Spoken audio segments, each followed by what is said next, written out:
And now it's time for Through the Eyes of Dr. Mittleman, brought to you by Mittleman Eye, with 2 locations, West Palm Beach and Jupiter. And now here are your hosts, Jill Schweitzer and Dr. David Mittleman. What a thrill to be back with you, Dr. Mittleman, and hearing about your incredible travels, your experiences. Of course, for those of you who don't know, Dr. Mittleman, Mittleman Eye, just an amazing eye doctor here in our community, 8-time winner of the Community Choice Awards here in Palm Beach County. And we just enjoyed so much talking to you when you came on the show a couple of months ago, that we said, this guy, he needs to be on all the time because he's so interesting. So welcome. Thank you so much for having me back again. It's a thrill. So last time we talked a lot about your travels and your photography, but you also have a passion for the arts in Broadway and the symphony and music. And I was recently reading that a night at the theater may be just as good for your health as exercise, according to new research. How does that hit you? A night at the theater can be many things. It can be exhilarating and uplifting. It can make you think when you have a play that really poses quandaries. It can also give you a good nap so you catch up on your sleep, depending on what the play is. But most good plays will make you think, and those are the shows that I like to see that make you want to have a discussion with the people you've gone to the theater with, that leave you hanging so that you don't know what's going to happen to the characters. You want to discuss their motivation, or it gives you some new insight into what you've done, or open up a world that you'd never thought of before. So you grew up in New York City.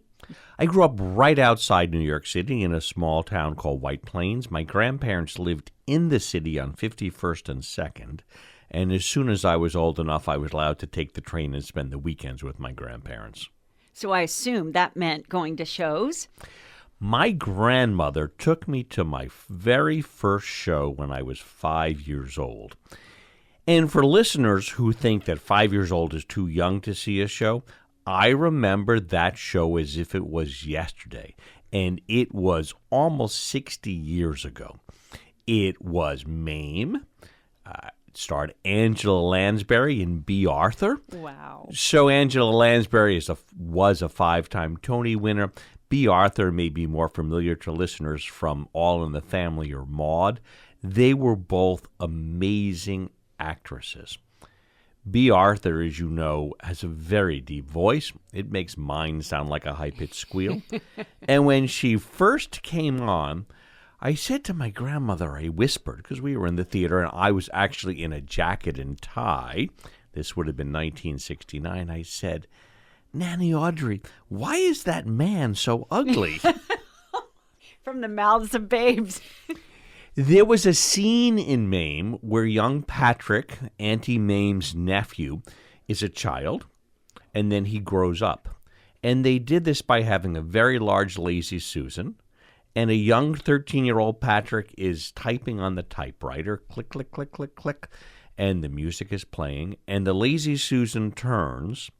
This is very low tech for what Broadway is now, and as it turns, the exact same scene is on a different piece of the pie with a 25-year-old Patrick.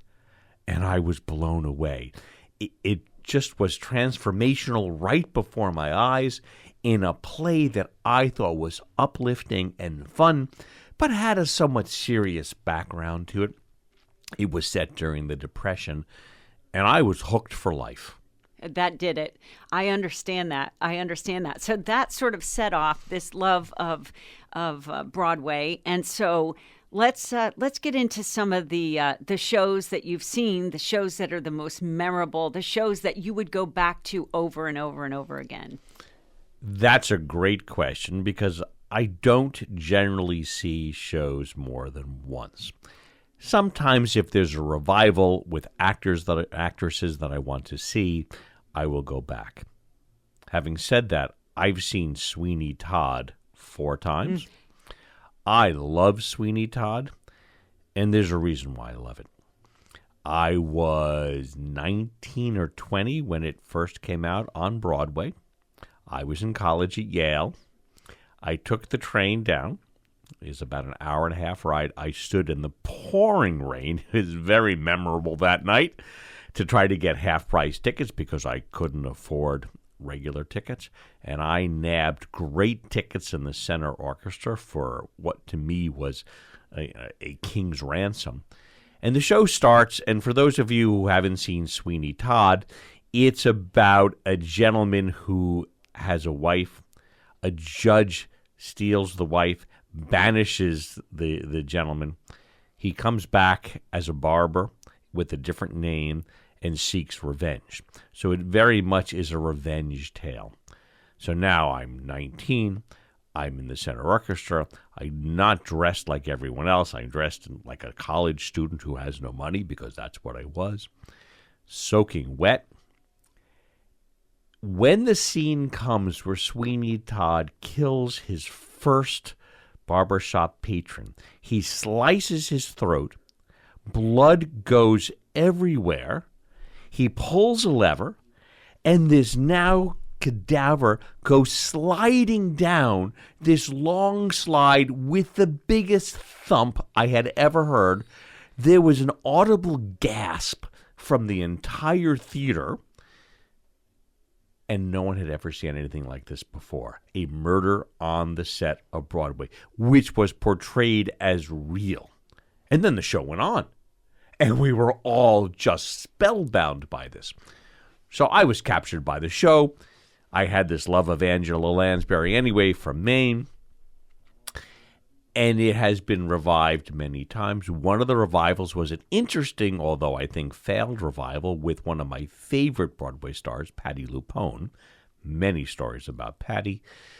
And each character had to play an instrument. There was no band, there was no orchestra. They had to play an instrument and act as well. As I remember, Patti LuPone can't really play an instrument, so she had to play the triangle. But the actors were playing the trumpet, the trombone, the tuba. And it was an interesting insight into a bare-bones production. Nothing will ever beat the first production. That thrill and ghastly awe at what they had done on the stage to simulate real life. But there was a production down at the Barrow Theater downtown where they had changed the theater into a pie shop. Mrs. Lovett, the person who befriends Sweeney Todd, has a pie shop. We went ahead of time. They served you meat pies as if you were in a London meat pie shop. And the characters then came out and there was no stage. They acted amongst you, standing on the tables where you had just eaten your meat pies, wielding knives all around you so you felt like you had to duck. It was truly terrifying. Wow. That's amazing. And I'm sure you've gotten to go to the greatest theaters in the world to see productions in London and of course in New York City. But what have you experienced locally that has, because we are so blessed with culture here in Palm Beach County, we're so with the arts, and that's sort of a newer phenomenon, having been born and raised here. I know that, it seems once the Kravis Center was built, things started to sort of get a little more lively. What has been your experience? So I've gone to many of the smaller theaters, the theater on Clematis Street, which of course has had many names, theater in Lake Worth. I've actually gone to several community productions when patients have been in community plays. Oh, I love that. I donate personally, not as Mittleman I, but personally to the Kravis Center. I think it's very important. I occasionally subscribe to the Symphony Theater. It used to be Symphony at 8, now it's just at 7:30. I don't always subscribe because I can't always go to enough of the shows. But the thing I treasure most at the Kravis is the black box, is the Rinker. I love the experimental theater, things that are just a little out there that you wouldn't see in ordinary life, that are surprising, that are thrilling, that are educational. So they have in the Rinker, they'll have National Geographic shows, They'll have lectures. They'll have dance troupes. They'll have an indie performer that you've never heard of. And I must admit, there are some shows that I've left at, I like to call halftime. But the majority of the shows at the Rinker at the Black Box Theater are truly spectacular. And I would highly recommend that the listeners take in a show, even if it's something that you might ordinarily not be interested in, because it will broaden your horizons. And you might find a show that opens up your world. I think, I'm recognizing a theme here with you. It's intense curiosity, and it's a love of things that surprise you and excite you and make you think. It not only with the arts, with your love of Broadway and plays and symphony, but also with your travels. You like to go places really off the beaten path, and you like to have an experience that most of us wouldn't even dream. Well, that's just it. When you have experiences that are off the grid, so to speak, you really learn something about where you are, but also about who you are and what you're made of and what you can accomplish. And there are times when I've done things and I thought I could never do that. And I look back and think to myself, how did I do that? I went on a trip, a hiking trip called the Haute Route, which is supposed to be a 13-day hike from Chamonix, France, to Zermatt, Switzerland, all hiking. And it's about a 5-hour drive from the main valley. But this hike, you hike up to a peak and then back down to the next valley and spend the night in a hostel. The next day, you hike up a peak, down to the next valley, and stay in a hostel. And you're hiking anywhere from 8 to 15 miles a day. And you're hiking up to 5,000 vertical feet up and down a day. It's exhausting. It was earlier in my career. I'm not sure I'm up for that right now.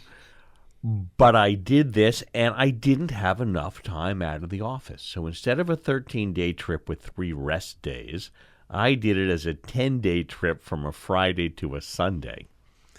It was exhausting. I lost 15 pounds, even though I ate enough for a small village.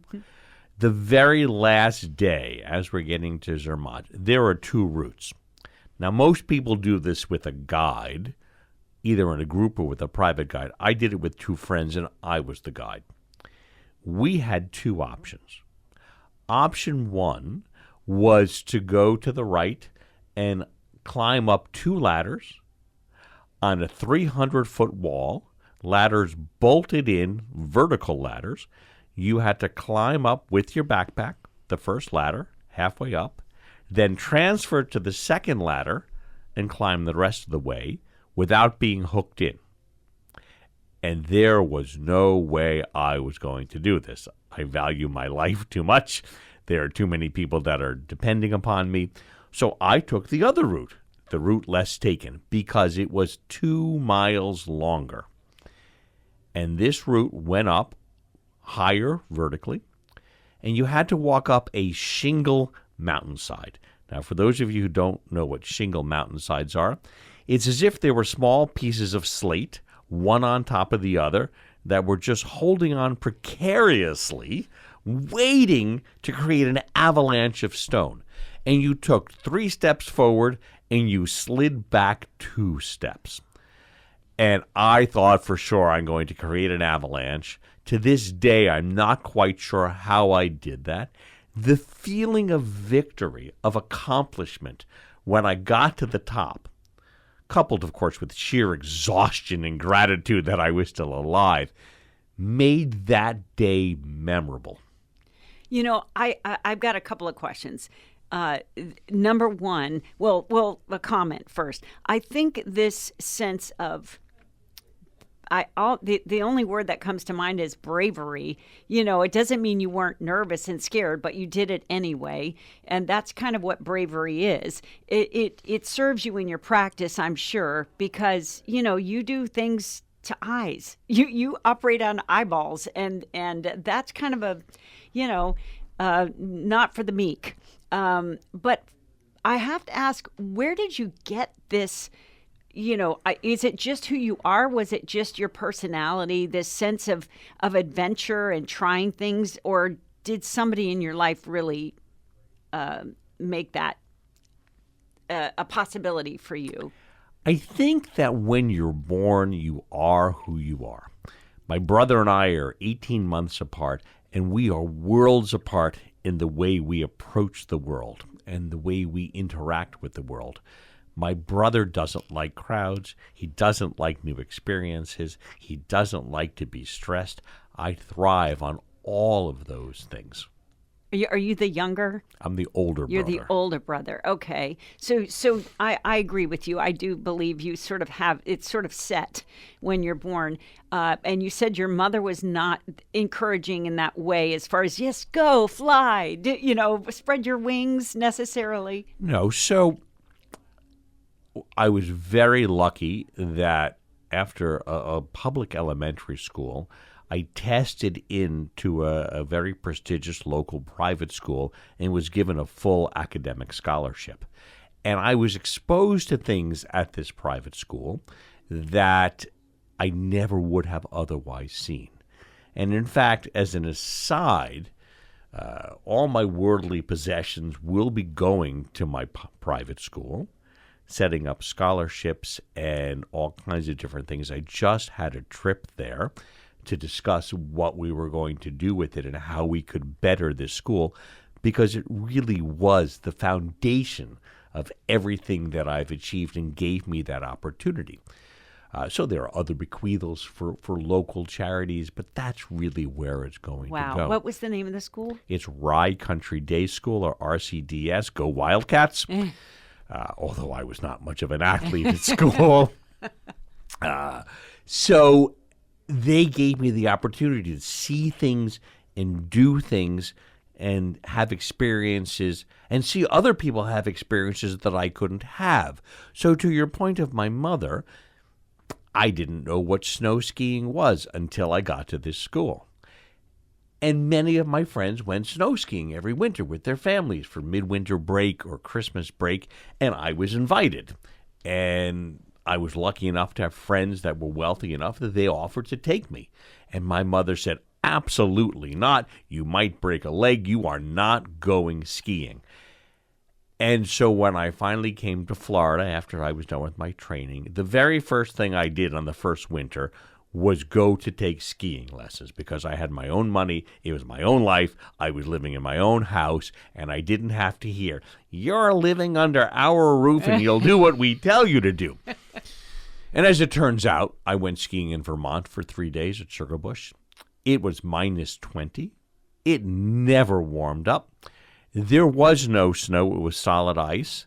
And by the end of the third day, I was one big black and blue mark. I was bruised everywhere. I could hardly walk, and I swore I would never do it again. I almost admitted that my mother was right, but I really never liked to do that. So the next year, I said, well, I'm going to try this one more time, but I'm also going to make it into a cultural trip. So I went to France. And I got a ski instructor that only spoke French. And my French is high school French, but it's pretty good. I can get by. There was real snow, and I had the most wonderful time skiing with this French instructor and eating fondue at night that I was hooked.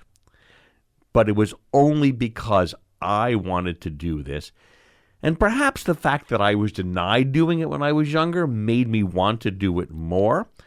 The forbidden fruit always has a certain amount of allure to it. I noticed that with your stories. I do. You don't take no for an answer. So the first rule of travel and the first rule of life, according to David Mittleman, is if you don't want to know the answer to the question, don't ask the question.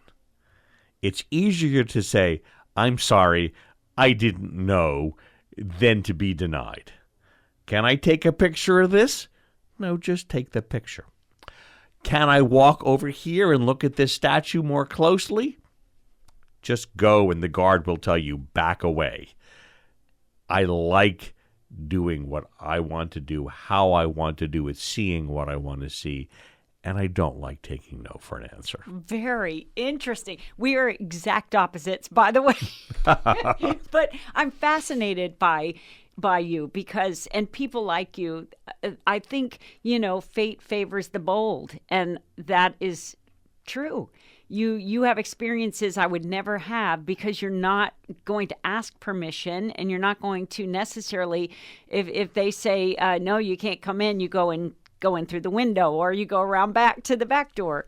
So there's a story that goes along with this. And I do want to say to our listeners that I always respect everybody's property, their wishes, their space. I would never do anything to purposely harm anybody or to damage anything. But if I think a rule is a silly rule, I might ignore it. So once again, I was backpacking through Europe. And I did this alone. I did not do it with other people because I move faster than most people. Even where I am in life now, I still exhaust most people. I like to wake up at 5 in the morning. In Point in Hawaii, we woke up at 4 a.m. to go to a different island every day and didn't get back till 7, and then had dinner and went to bed and woke up the next morning at 4 a.m. to catch the plane. So now I'm in Austria. I'm in Innsbruck. I don't like taking, actually, no, it was not in Innsbruck. It was in Salzburg. I stayed at a youth hostel. Austria was very expensive even then. I couldn't afford the half-star hotels that I was normally staying at, so I stayed at a youth hostel. It was only the first youth hostel and the first of 2 that I stayed at, and I said never again after that. I'd rather sleep under a bridge. Really? Oh, it was bad. Oh. So I get into this brand new, sparkling clean, shiny, happy place. I get my bed. It's in a room with 30 people. I put my backpack in my little cubby hole, and I go out sightseeing in Salzburg, and I come back. The youth hostel is closed. It's locked at 11 o'clock. From the outside, not opened until 7 a.m.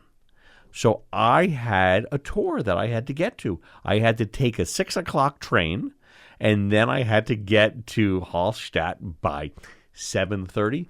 Well, if I didn't get out of the hostel until 7 a.m., I would have missed the train, I would have missed the tour, I would have missed the salt mines. And by the way, the salt mines in Hallstatt are absolutely phenomenal.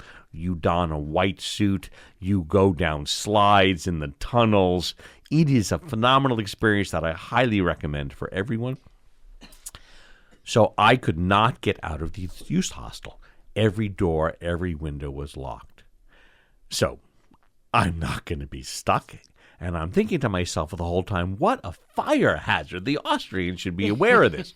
So I found a window on the second floor above the portico to the entrance of the youth hostel. I opened the window, got on the roof, held on to the drainage eaves, and slimmed my way down so I could leave. Got back to the youth hostel about 6 o'clock at night, and there was someone in my bed. Oh, my gosh. And they said, well, we thought you left. And I said, no, my backpack is here. And I said, get out of my bed. I need to sleep. This was traumatic. And so that was the last time, other than a group home that I stayed at in Innsbruck for one night and then left that as well. But no, I was not going to be told, no, I can't see the salt mines. You know, I can say this without a doubt. We could never travel together. Your schedule, I'm like, I like to sleep in, have my coffee, and mosey about. But it does make for fascinating stories and exciting adventures, I would say. So circling back to the arts, Broadway, you love Sweeney Todd. You've seen that 4 times. What is a show that has got your interest that's new on Broadway that you have not yet seen? So we're going to see The Lost Boys. I am not a big fan of vampire movies, but this has gotten such a great buzz that I'm very excited to see it. I sometimes buy shows because they have great buzz. We are going to see Beaches in July. I love the movie. I love Bette Midler and Barbara Hershey. I am not excited about seeing that. It is. It's just one of those mushy, sentimental type of shows, I'm sure. But the talent is top rate. Correct. And the singing will be wonderful. The problem is that when you see a movie and you love it, it doesn't always translate to Broadway with something new. Now, having said that, I loved the Monty Python. It speaks to me. I think the humor is dry and elegant and sometimes sarcastic. And so when I got tickets for Spamalot 20 years ago, I was not excited to see it. And I loved that play. I still love the play, and I still love everything about Monty Python. Yeah, me too. Schmigadoon is supposed to be really cute. So I have tickets for that. Great. For July. I'm very much looking forward to that. One of the plays I just saw that I thought was fantastic was The Ballisters, a play, not a musical.